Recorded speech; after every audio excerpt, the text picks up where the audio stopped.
guys, so last night I saw Black Panther 2, Wakanda Forever. Wow. In so many ways, this movie had a lot riding on it. To me, personally, it achieved everything that it set out to do. For a lot of us, this was not the sequel we thought we were going to get because we did not think that Chadwick Boseman was going to pass away so suddenly, because a lot of us did not know that he was struggling behind closed doors. He may play a superhero on screen, but in real life, to so many people, he was a hero in and of himself. I don't know what the original plan was for Black Panther 2, because obviously there was going to be a sequel for how successful and how amazing the first movie is. I don't really want to know what the original plan for Black Panther 2 was, because we got, with Wakanda Forever, something so special, something so memorable, something that makes so many people feel seen and heard in some of the same ways as the first Black Panther, but also in so many different ways. It's just a celebration of both T'Challa's life and Chadwick's life, but also a celebration of Wakanda and its people and its culture and its history. Just a wonderful effing film for me personally, and for a lot of other people. The sequel continued to carry that narrative of Wakanda and its beauty and the achievements and the legacy of Black Panther, and it elevated it, but at the same time kept it grounded too, if that makes sense. I can't praise Wakanda Forever enough, because I just really love this movie. The focus of grief, because like the way they handle grief in this film, and how everyone deals with grief on a different level and in a different way, and how they like go about getting through that grief, from like accepting it to letting it go to moving on. Oh, we started phase 4 with WandaVision and how it tackles grief in a beautiful way. Now we're ending phase 4 with how Black Panther Wakanda Forever handles grief. And those are two standout projects in phase 4 for me personally. They handle grief so well. It's so empowering, so impactful, and like the first Black Panther movie, this one is going to mean so much to so many people for the same reasons as the first ones, and for different reasons as well. It's a wonderful film. I don't want to talk about anything else but Wakanda Forever, because I have so many thoughts. I'd say it's nearly perfect. For me, it's nearly perfect. Now we're going to jump into spoilers. If you have not seen Black Panther 2, Wakanda Forever, leave now, because I do not want to spoil this movie for you.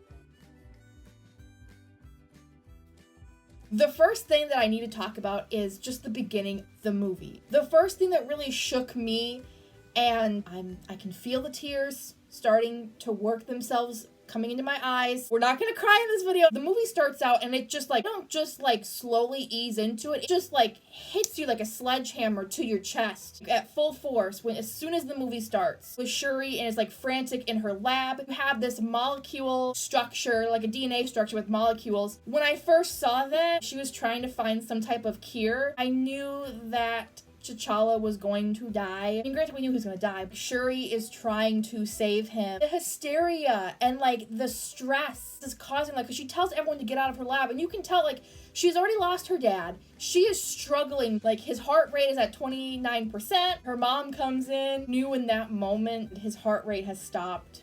I'm starting to cry just thinking about it again. No, I will not go there. I didn't know how they were going to go about handling his death. I thought maybe he was going to be killed in action or killed in a battle. This almost works better in a way because it feels more real, and it is real because that is what Chadwick died from. Having T'Challa die from it as well makes the pain of losing Chadwick even harder, because I think what benefits this movie so well in a sad way, these actors on screen, they all lost Chadwick in real life. It may have been in 2020, they all lost this person they cared and loved about, Chadwick Boseman, and now they're losing T'Challa. The emotions to me and to so many others feel real. Yes, they're mourning a fictional character. They are mourning the actor who played this character. For a lot of us, for me personally, Chadwick Boseman was T'Challa. They might not be mourning him at this point because they've already mourned him when he did pass away. All those emotions are still real, and that's why it even feels realer when you see them crying.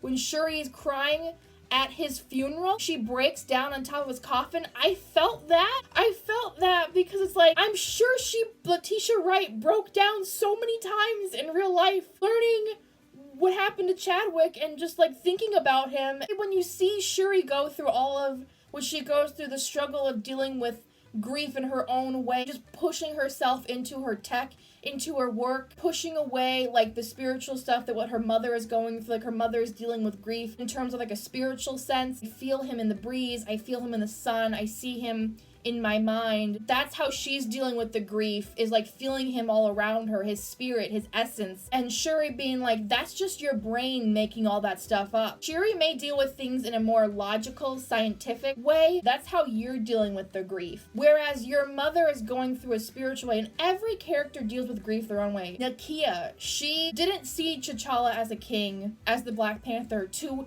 her, he was her everything. She needed time to grieve him away from Wakanda, away from his family. She needed time. She needed to take time for herself and grieve on her own. Going to T'Challa's funeral would have been too much for her to take. Speaking of T'Challa's funeral, his funeral, that got me. And the funeral was perfect. You have his coffin, which I love the design for the coffin. It is a black coffin. Half of it on the front is a metal plate with the Black Panther design, with his hands crossed, being like Wakanda forever.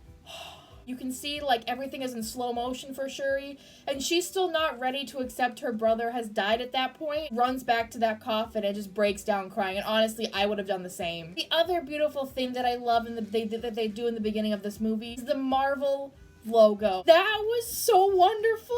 There was no music, just all of like the flashes of like other scenes from movies was instead scenes of T'Challa, of Chadwick Boseman from Black Panther, probably Infinity War. There's no music, it's just silence, and the Marvel logo comes up, and instead of a red background, it's purple for Black Panther. I was like, silence for us grieving still. I really appreciated that. Shuri, I think, struggles so much throughout this film with dealing with T'Challa's death. And then her own mother's death, which I was not expecting. That hurt! I fully believe she thinks that him dying is her fault, when in reality, it is not. She did everything she could to produce a perfect synthetic clone, heart-shaped herb. She did everything she possibly could. It's not her fault. And I think she really has to go through with that in the film and deal with some other forces of grief. But she pretty much goes through, I would argue, almost every single stage of grief. Because she starts off like being like she can't accept his death, like she can't accept it, but then like a year later she's trying to like pretend it didn't even happen, and like being like he's gone, like she's just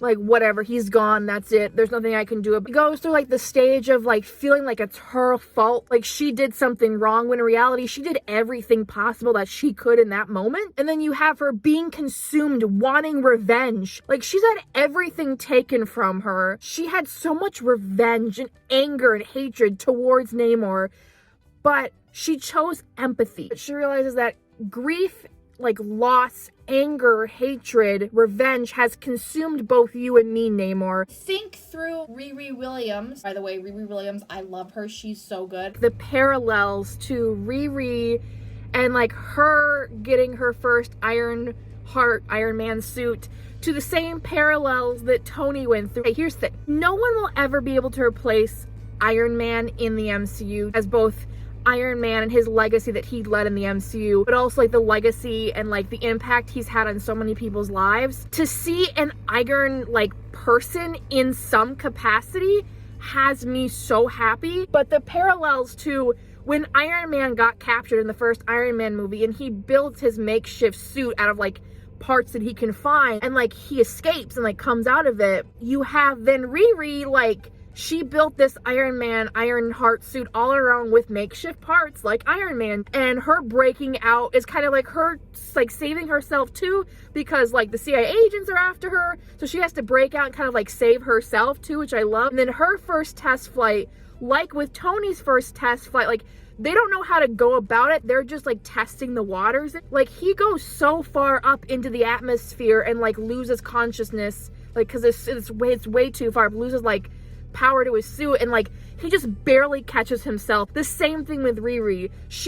But I think she's doing it even cooler, because like she's going up in not even a full body suit, like pretty much all of her body is showing. Not to mention she doesn't have anything covering her face, so she's like losing oxygen. She's gotta take off that drone. And she does in a very badass way. And she barely catches herself just in time before she hits that water. But she glides on that water like the cool ass chick that she is. Being through Riri, Shuri kind of finds solace. She kind of finds like another nurturing kind of like sibling and sees a little bit of herself in Riri, because Riri is the scientist, is a smart, brilliant inventor, scientist at her age. She's only 19 and she's created this like machine that can detect vibranium. That's pretty freaking cool. Someone that understands her and the way she channels her emotions into her technology and into inventing and creating things. Shuri sees so much potential in her. That's why she wants to take Riri under her wing.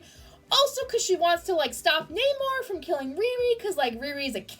We have to talk about that scene at the UN when Queen Rwanda gives that speech. If Angela Bassett does not win an Oscar or is not nominated, I will be so upset and pissed.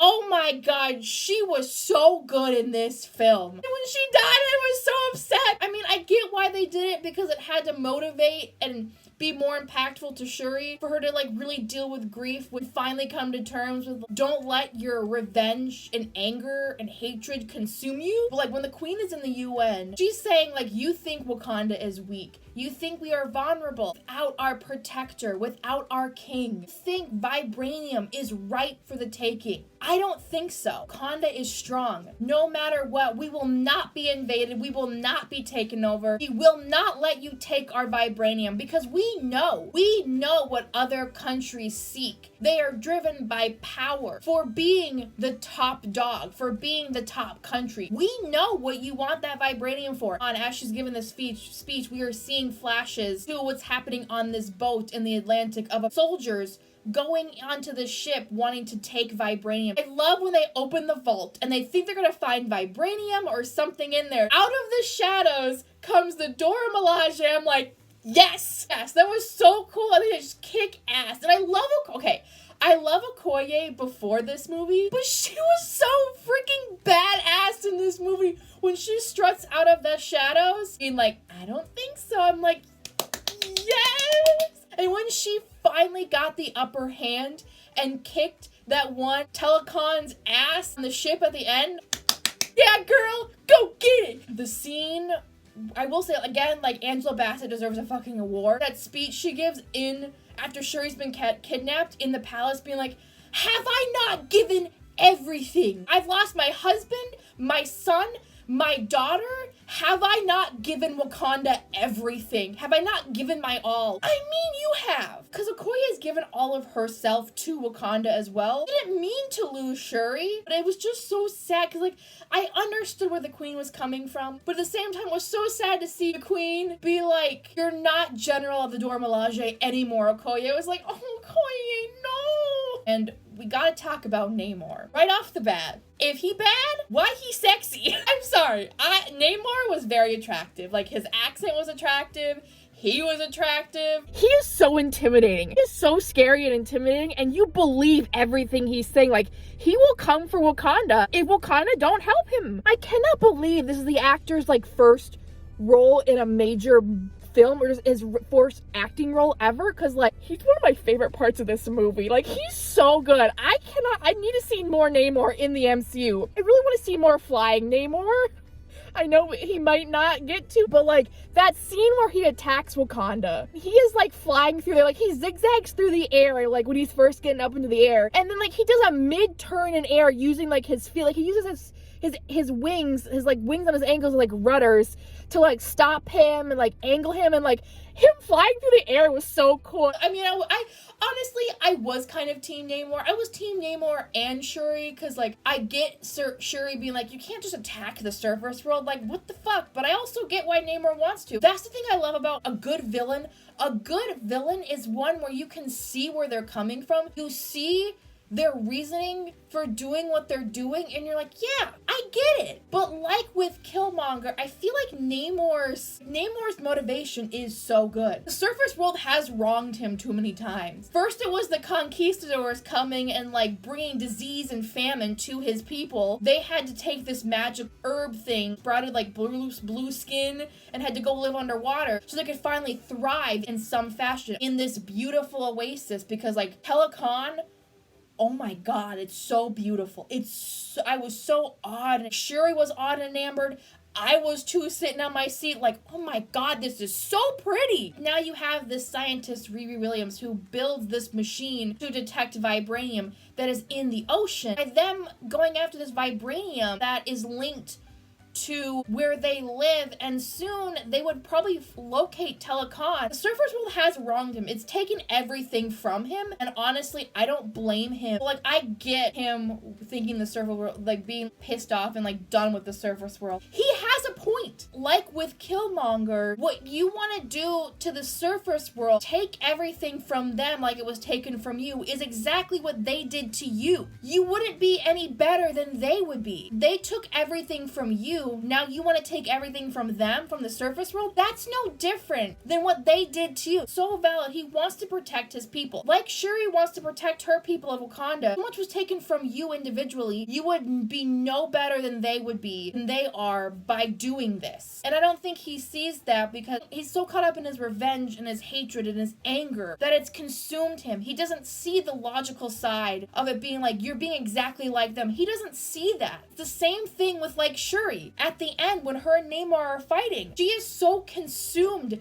by her need for revenge, letting her hatred, her anger, her need for revenge to kill Namor cloud her. And it's not until after she's been stabbed, which I was very scared she was going to die and I was not going to have it, that she sees her mother in the ancestral plane. She sees flashes of Telecon, of Wakanda, and sees that they're not any different. They had to build this oasis, this beautiful city of Wakanda. There are innocent people living here, thriving here. Same with Telecon. These are people that had so much taken from them, and now they've found this oasis, this place to live. Two nations that are thriving, a beautiful utopia, and they just want what's best for their people. That's when like her mom tells her, show him who you are. That's when Shuri's like, revenge has consumed us both, has consumed us for too long. Us leaders need to be the ones to break this cycle, and Wakanda will help you. Let us help protect your nation. We, Wakanda, will help keep your nation a secret. Now, I have some notes that I'm just gonna read off on my phone, and that's Shuri's journey as well. Learning to accept the grief and not hide it away. Embrace it and do what's right. Let it go. Do not let it consume you. That's why she saw Killmonger when she was taking the herb. She was letting vengeance and revenge consume her, lead her, just like Killmonger. That's why when she sees flashes of Namor's home mixed with Wakanda, that she understands that they are not any different. Losing her mother, being hurt.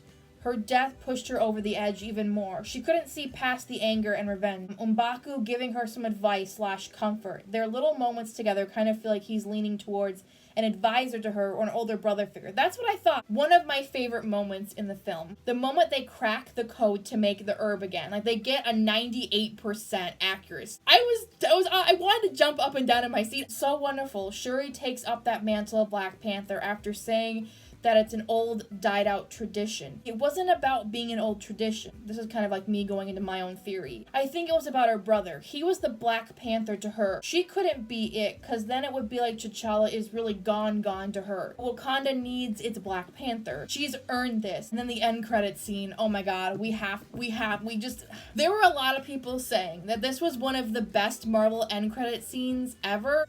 I kind of agree. Shuri burning the ceremonial robe, the funeral robe, was like impactful enough as it is, and her finally coming to terms with the grief, finally letting it go, being able to heal from that, accept that they're gone and move on. And that was a nice bow to wrap up the film. It is a Marvel movie, but this movie is more about grief. It's more about dealing with it, the ways that you'll deal with it personally, letting other people deal with it in their own way, but also coming to terms with that grief and dealing with that loss, that it impacts you so much, and having to move on from it because they wouldn't want you to be stuck in this endless cycle of suffering and pain. Like Vision says in WandaVision, what is grief if not love persevering? Continuing to grieve is love. It shows you it is love because you still are mourning that person because they meant so much to you. She's on the beach burning the robes. Nakia comes out with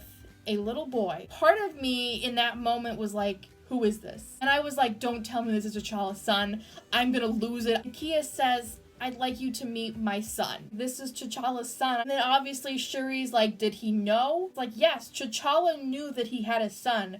And he purposely didn't want his son to grow up in the palace. He wanted his son to not be burdened by the throne. I fully understand that because it's a lot of stress and a lot of burden to put on a child. He didn't want him to go through probably what he went through at a very young age. And he prepared his son and Nakia for his untimely death. The kicker on top of all of this, is that their son is named T'Challa. So T'Challa still kind of exists in the MCU, and it is T'Challa's son, and it's wonderful. That's how the movie ends, with that end credit scene, and it was the best. This movie, as I said earlier, is a perfect tribute to the legacy of Chadwick Boseman, to the legacy of T'Challa, honoring him and his legacy and what he brought to the table and who he was as both a character and as a real person. But also, at the same time, it is a celebration of Wakanda. It is a celebration of the wonderful, badass females in Wakanda. A celebration of Queen Rwanda, of Shuri, of Okoye, of Nakia, of everyone. It is M'Baku. It is a celebration of the beauty that is the nation of Wakanda. I don't care what anyone else says, this is one of the best MCU films. It was everything that I wanted it to be and more. It exceeded my expectations. Ryan Coogler, the actors, the set designers, the writers, the cinematographers, the cameramen, the stunt doubles, especially the VFX teams, the CGI teams, like every single person that worked on this movie. Thank you. Thank you so much for making this film. So yeah, those are all of my thoughts on Black Panther Wakanda Forever. Let me know what you guys thought about Black Panther 2 Wakanda Forever down in the comment section. And I will see you guys with another video very soon. Bye guys.